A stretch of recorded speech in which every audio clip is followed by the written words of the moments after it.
안녕하십니까. 지난 시간에 이어서 계속 갈라디아서 3장을 통해서 나타난 하나님의 그 계획들을 한번 나누겠습니다. 갈라디아서 3장 1절과 5절, 6절과 9절, 10절과 14절에 관한 이야기를 했습니다. 그래서 아브라함의 예를 들어서 이야기했고, 계속해서 뭐냐면 15절과 18절도 계속 이어서 이야기합니다. 그리스도 안에서 이방인들이 의롭게 되어 성령을 받게 되고 아브라함과 함께 유업의 복을 받는 이 법, 이게 14절이거든요. 이미 율법이 있기 전에 아브라함을 통해서 약속된 것이죠.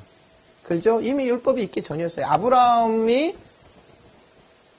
이삭을 낳고 야곱을 낳고 요셉이 그렇죠? 애굽으로 팔려가죠. 거기서 400년 동안 430년 동안 종노릇하고 나왔어요. 그래서 하나님의 말씀을 받게 되죠. 근데 그 율법이 의롭게 할 수는 없는 것이죠. 그렇죠? 그 이야기예요. 자, 뒷부분에 이야기인데 그 약속을 율법이 없이 할 수가 없다라는 거예요. 유업의 복은 율법에서 얻는 것이 아니라 그리스도 안에 있는 하나님의 믿음의 약속으로 얻게 된 것이라고 로마서 4장 13절 16절도 이야기했어요. 즉 갈라디아 3장 15절 보니까 형제들아 사람의 예대로 말하느니, 그럼 사람의 예대로 한번 볼까? 이 말이에요. 사람의 언약이라도 정한 후에는 아무나 패하거나 더하거나 하지 못하느니라. 3장 16절 이 약속은 아브라함과 그 자손에게 말씀하신 것인데 여럿을 가리켜 그 자손이라고 하지 아니하고 오직 하나를 가리켜 내 자손이라 했으니 곧 그리스도다. 그 자손은 그리스도를 이야기하는 거죠. 내가 이것을 말하느니 하나님의 미리 정하신 언약을 430년 후에 생긴 율법이 없이 하지 못하여 그 약속을 헛되게 하지 못하리라.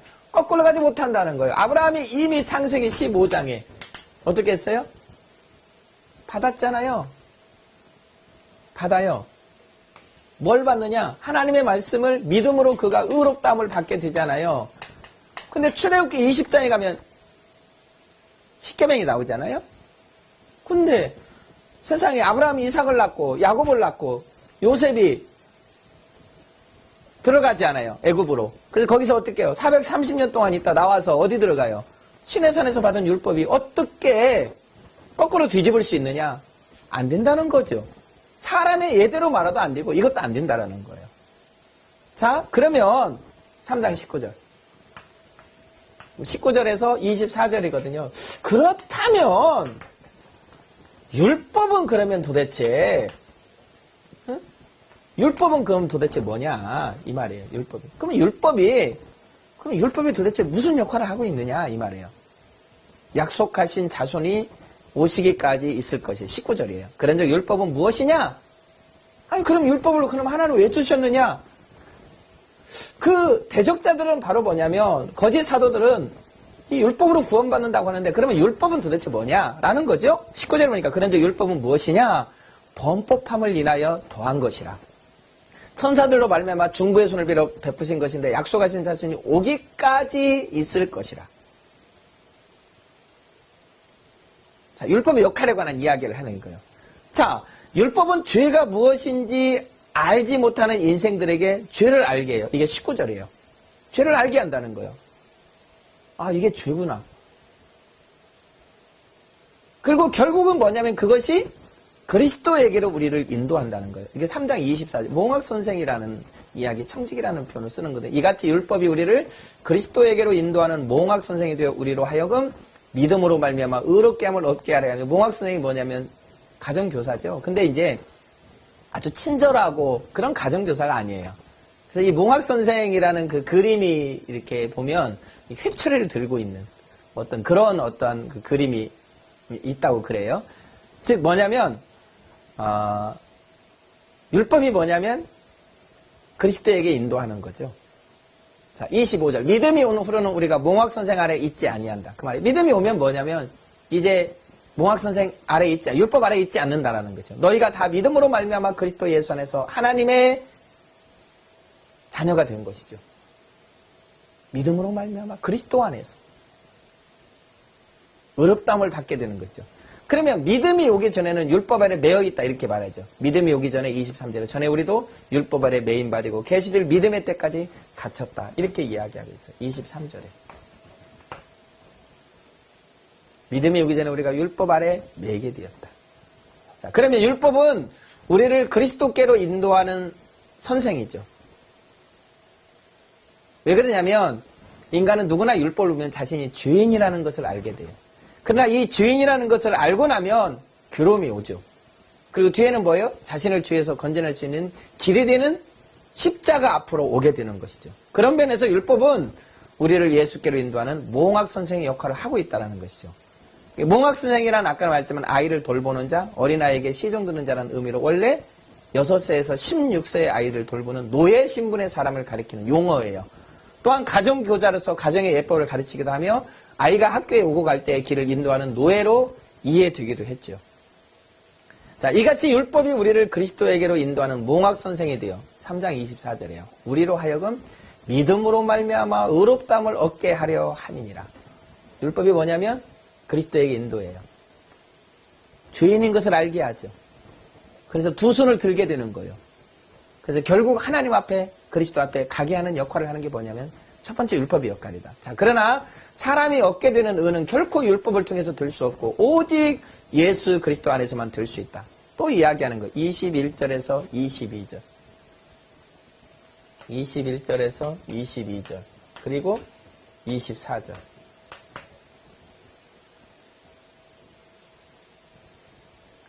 자, 3장 25절에서 4장 7절까지 한번 보겠어요.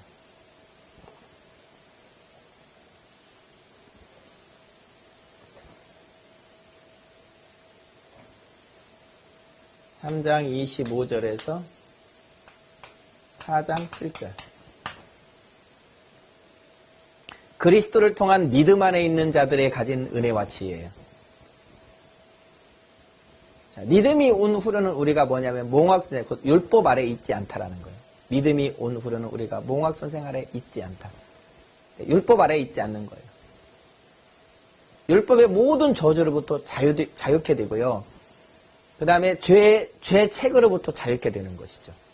자, 그래서 뭐냐면 몽학선생 아래 있지 않다. 이렇게 표현해서. 자, 우리가 모두 믿음으로 그리스도 안에서 하나님의 아들이 됐다는 거예요. 36절에 너희가 다 믿음으로 말미암아 그리스도 예수 안에서 하나님의 아들이 되었으니.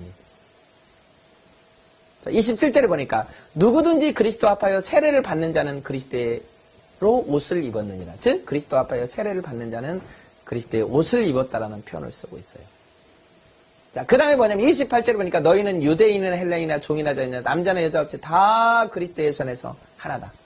모든 사람이 뭐냐면 그리스도를 통해서 구원받고 그리스도를 통해서 뭐냐면 다 하나 됐다는 거예요. 그리스도 안에서. 그래서 그리스도에 속한 자면 아브라함의 자손이 함께 유업을 이을 자라는 내용이 29절이에요. 너희가 그리스도에 속한 자면 곧 아브라함의 자손이 약속대로 유업을 이을 자니라. 자, 다시 또 반복되는데요. 4장 1절에서 3절은 뭐냐면 주님이 오시기 전에는 우리가 다 율법 아래 종로로 타였다는 거예요. 내가 또 말하노니 유업을 이을 자가 모든 것의 주인이라. 어렸을 동안은 종과 다름이 없어서 그 아버지의 정한 때까지 후견인과 청지기 아래 있나니 이와 같이 우리도 어렸을 때 이 세상 초등학문 아래에서 종로로 됐다. 이 말. 초등학문 율법적인 것, 세상적인 것으로 종로로 됐다는 것이에요. 근데 때가 참에 또다시 설명해요. 4절에서 6절이거든요. 때가 참에 하나님이 그 아들을 보내셨어요. 언제 보내셨어요? 바로 주님이 오실 때예요. 그렇죠? 그래서 율법으로 속량하시고 아들의 명분을 얻게 하셨다. 여자에게 나게 하시고 율법 아래 나게 하신 것은 율법 아래 있는 자들을 속량하시고 우리로 아들의 명분을 얻게 하려 함이라 그랬어요. 너희가 아들인 거로 하나님이 그 아들의 영을 우리 마음 가운데 보내서 아바 아버지라 부르게 됐다. 이렇게 이야기하고 있어요. 자, 때가 차니까 우리가 뭐냐면 후견인과 청지기 아래 있다가 어렸을 때는 이 세상의 총문 아래 종로로 하다가 이제 때가 되니까 하나님 뭐냐면 아들을 보내셨어요. 창세기 3장 15절에 그 약속하신 그분이에요. 메시아. 그분이 오셨는데 왜 오셨느냐?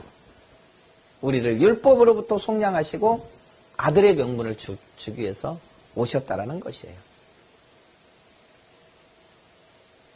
그래서 우리가 하나님을 아바 아버지라고 부르게 됐다는 거예요. 자, 우리가 하나님의 아들이기 때문에 아들의 영혼을 우리에게 부어주셔서 하나님을 아버지라고 부르게 됐다는 게 7절이에요. 그러므로 이제는 우리가 종이 아니요 하나님의 유업을 이을 자라고 말하고 있어요.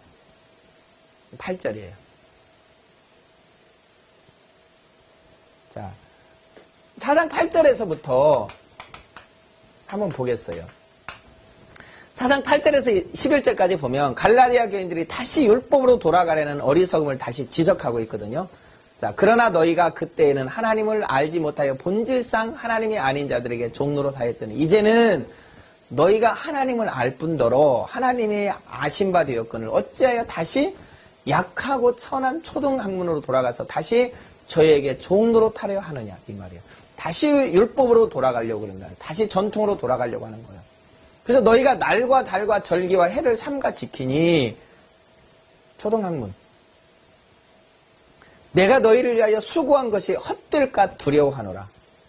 수고한 것이 뭐예요? 복음 전한 것이요. 이 너희들에게 복음 전한 것이 다시 거꾸로 돌아가는 것. 이걸 두려워하노라.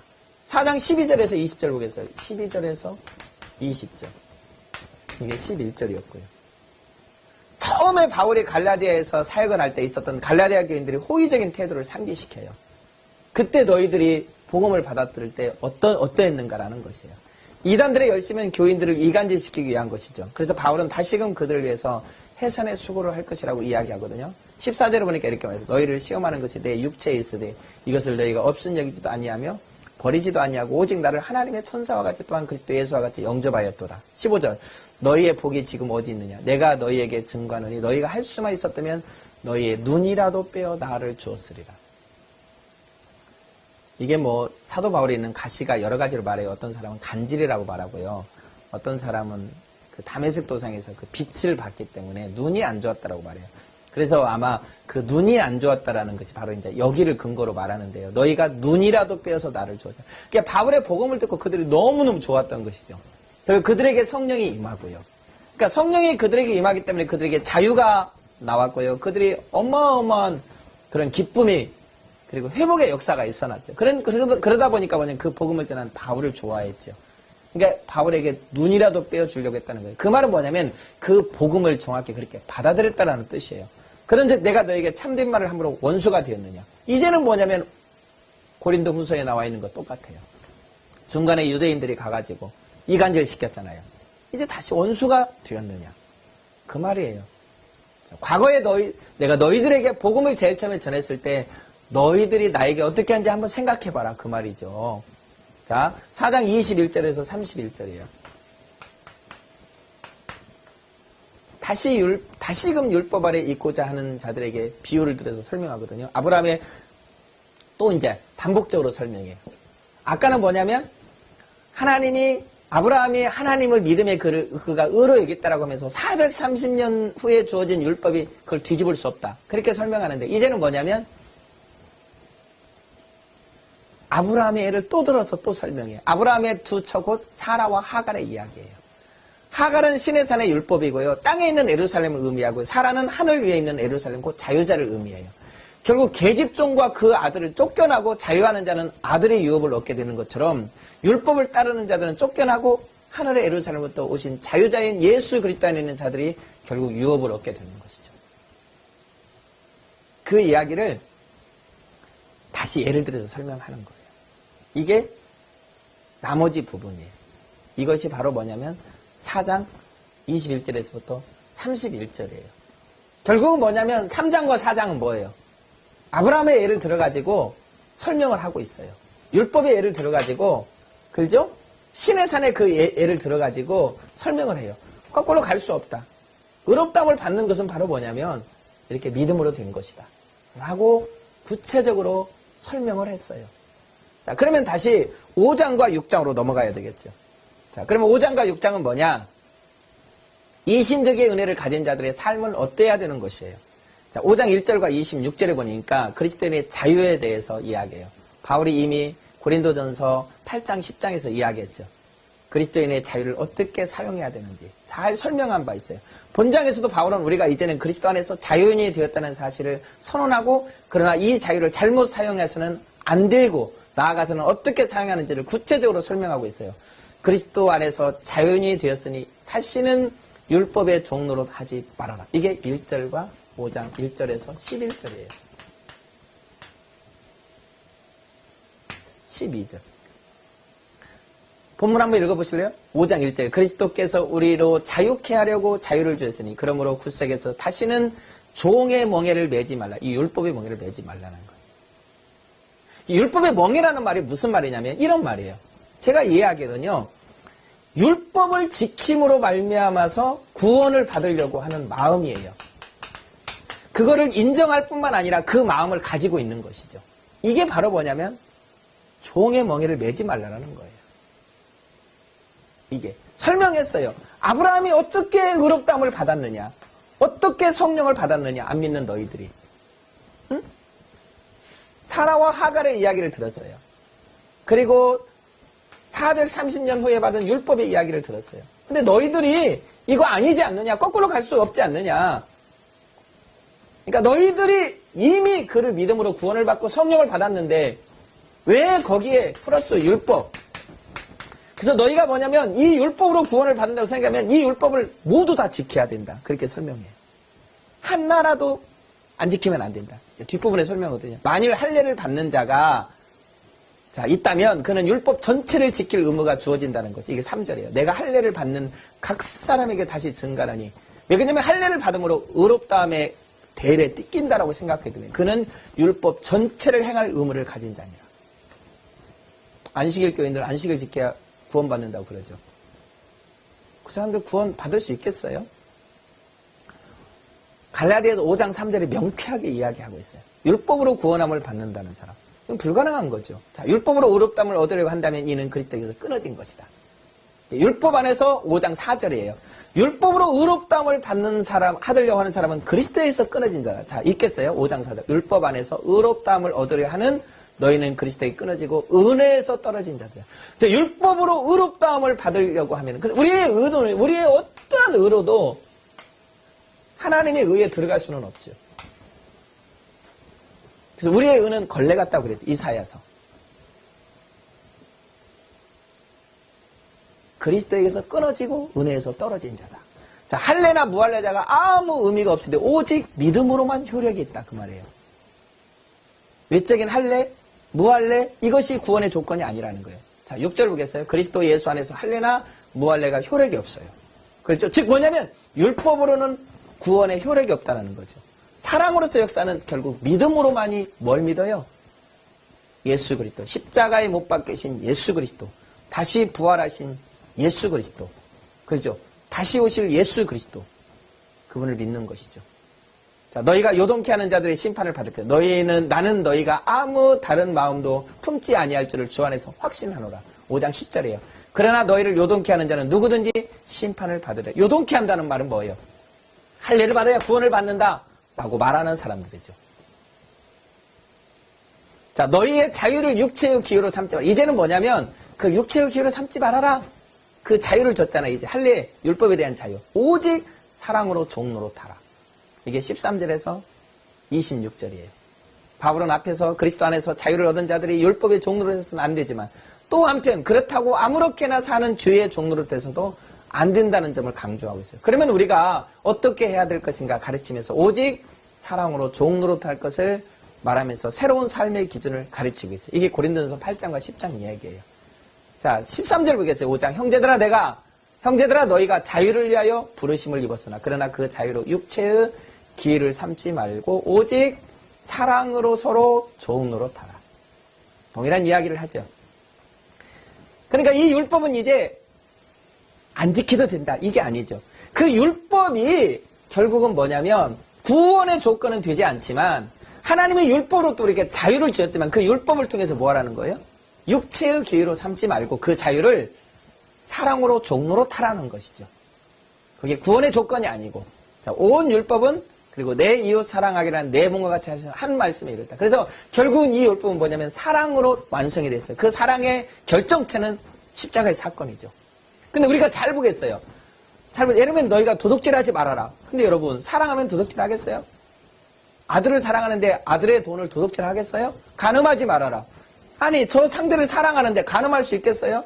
불가능하죠. 거짓 증거하지 마라. 아니 저 사람 사랑하는데 무슨 거짓 증거할 수 있겠어요? 그러니까 모든 사랑의 다시는 뭐냐면 모든 이 율법을 다 완성해버리는 것이죠.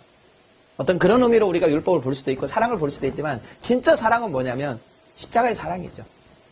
그래서 우리가 그 십자가의 사랑을 알 때 우리가 결국은 하나님의 사랑을 그리고 하나님께 대한 사랑도 이웃에 대한 사랑도 할 수 있는 거예요. 자, 이제는 율법의 종도 아니며 죄와 방종의 죄에서도 종이 되어서도 안 되며 오직 성령의 종, 사랑의 종이어야 될 것을 강조하고 있어요.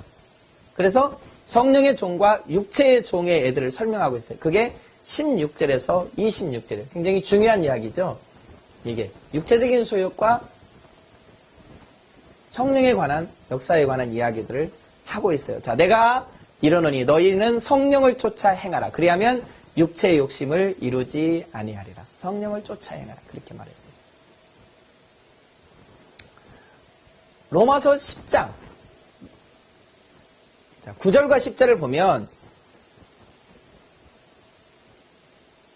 이런 이야기가 있죠. 한번 보겠어요. 다 같이 한번 로마서 10장 한번 보시겠어요.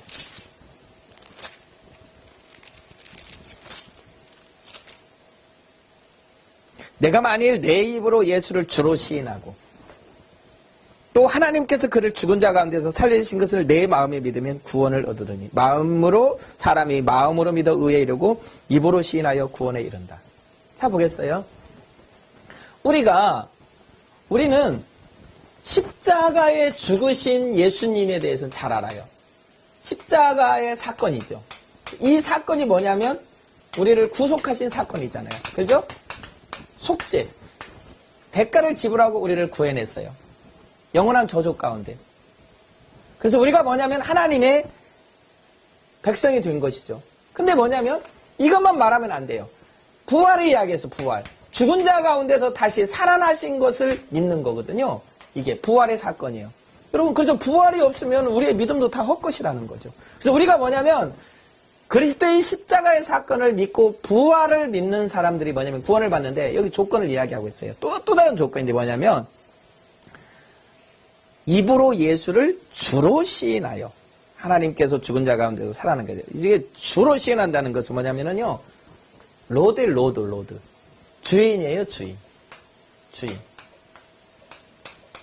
사람들이 주님이 나를 위하여 십자가에 죽었다라고는 믿고 부활하는 것은 믿는데 그 주님이 나의 주인이라고 인정하지 않아요. 그러니까 한국교회도 마찬가지고 수많은 기독인들이 빛과 소금이면서 그 역할을 하지 못하는 게 바로 뭐냐면 그분을 주인으로 인정하지 않는 거예요. 그러니까 자기가 주인이 돼서 하나님의 통치를 받지 아니하는 거예요. 그거를 육체적인 소욕과 성령의 소욕으로 이야기하고 있어요. 그래서 내가 이르노니 너희는 성령을 쫓아 행하라. 그리하면 육체의 욕심을 이루지 아니하리라. 자, 육체의 소욕은 성령을 거스리고 성령의 소욕은 육체를 거스리네. 이 둘이 서로 대적함으로 너희 원하는 것을 하지 못하게 하려 함이니라. 자, 너희가 만일 성령의 인도하시는 바가 되면 율법 아래 있지 않냐. 성령의 인도하심을 받으면 당연히 율법 아래 있지 않는 거죠. 그러면서 뭐냐면 19절에 육체의 일을 이야기해요. 육체의 일은 뭐냐? 에베소 2장에 이렇게 이야기했죠. 육체의 소욕을 쫓아서 살아가는 사람. 육체가 마음이 원하는 대로 살아가는 것. 이게 바로 뭐냐면 믿지 않는 자들 가운데 있는 거예요. 자, 갈라디아서 1장 4절에 뭐라고 그랬어요? 하나님이 이 악한 세대에서 우리를 구하시려고 우리의 죄를 위하여 십자가에 죽으셨다고 말씀하셨어요. 그러니까 뭐냐면 우리가 육체의 일은 현저한데, 그죠? 성령의 인도하시는 바를 쫓지 아니하면 반드시 뭐냐면 육체적인 열매를 맺을 수밖에 없다. 그러면 그 육체적인 일이 뭐냐? 분명하다. 그러면서 이야기한 거죠. 음행과 더러운 것과 호색과 성적인 거죠. 그래서 로마서 1장에 보면 이방인에 대한 죄를 지적하잖아요. 그때 그들이 뭐냐면 하나님을 떠나니까 하나님이 그들을 뭐냐면 그들을 그냥 그대로 놓아둬요. 내버려뒀다고 그러죠. 관여하지 않죠. 그러니까 뭐예요? 그들이 정욕이 불릴 듯해서 순리대로 그들이 성을 사용하지 못해요. 그들의 죄가 뭐냐면 음행의 죄로 오죠. 우상숭배와 음행이죠. 똑같아요. 육체의 일이죠. 그게 곧 음행과 더러운 것과 호색이죠. 20절에 우상과 술수와 원수 맺는 것과 분쟁과 시기. 자, 이거는 육체의 일을 보면 당연한 거예요. 왜 우상숭배예요? 이게 자기가 중심이 됐기 때문에 그러는 거예요. 술수 왜 써요? 원수를 왜 맺어요? 똑같죠. 분쟁이 왜 있어요? 시기하고 분쟁과 당짓는 게 불리함이 왜 있어요? 결국은 뭐냐면 자기가 왕노릇하는 거죠. 자기가 왕노릇하는 거. 자, 투기하고 술 취하고 그것도 뭐예요 이게? 방탕하고 자기를 이 방탕함에 내어놓은 거잖아요. 또 그와 같은 것들이야. 전에 너희에게 경고한 것을 경계하노니 이런 일을 하는 자는 하나님의 나라를 유업으로 받지 못할 것이요. 22절에 보겠습니다. 오직 성령의 열매는 사랑과 희락과 화평과 오래 참음과 자비 양성과 충성 온유와 절제는 이 같은 것을 금지할 법이 없느니라. 그리스도 예수의 사람들은 육체와 함께 그 정과 욕심을 십자가에 못 박았느니라. 우리는 뭐냐면 육체 이런 일들인데 우리는 그 예수의 사람들은 육체와 함께 그 정과 욕심을 십자가에 못 박고 이미 거기에서 우리를 구했다. 그래서 1장 4절에 정확히 이야기했잖아요. 이 악한 세대에서 우리를 구하고 에베소서 2장에서는 뭐라고 그랬어요? 육체적인 소욕으로부터 세상의 풍속을 쫓는 것으로부터 악한 영들에부터 우리를 구원했다 그랬어요. 만일 우리가 성령으로 살면 또한 성령으로 행하지니 헛된 영광을 구하여 서로 격동하고 서로 투기하지 말지니라. 이렇게 이야기했어요. 다음 시간에 계속 이어서 말씀을 보기로 하겠습니다. 수고하셨습니다. 감사합니다.